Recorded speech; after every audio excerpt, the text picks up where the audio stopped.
परदेशी शिष्यवृत्तीच्या अटी रद्द करा असं म्हणत गोंदियाच्या बहुजन अधिकार मंचाने मागणी केलेली आहे। मुख्यमंत्री एकनाथ शिंदे यांना असं निवेदन देण्यात आलेलं आहे। मागणी मान्य न झाल्यास आंदोलनाचा थेट इशारा आता देण्यात आला।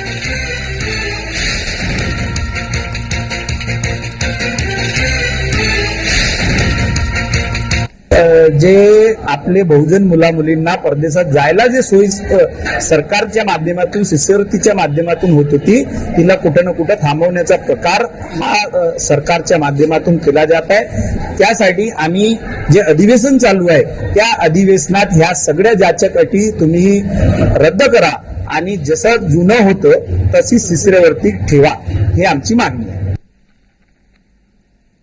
एक निर्णय घेतलेला आहे परदेशी शिष्यवृत्ती शाहू महाराज राजर्षी शाहू महाराज परदेशी शिष्यवृत्ती योजनेच्या बाबतीत। त्यात भलत्याच अनेक जाचक अटी लावून बहुजनांच्या विद्यार्थ्यांचं खच्चीकरण कसं करता येईल असा तो प्रकार चालवला आहे आणि त्याच्या विरोधात आम्ही आज हे एक निवेदन दिलेलं आहे की ज्या अटी शर्ती आता नव्याने लादल्या आहेत त्या अटी शर्ती रद्द करून पूर्ववत तो करण्यात यावा, जेणेकरून बहुजन समाजातील विद्यार्थ्यांना परदेशात जाऊन शिक्षणाचा फायदा मिळावा। या अनुषंगाने आम्ही आज हे निवेदन दिलेले आहे।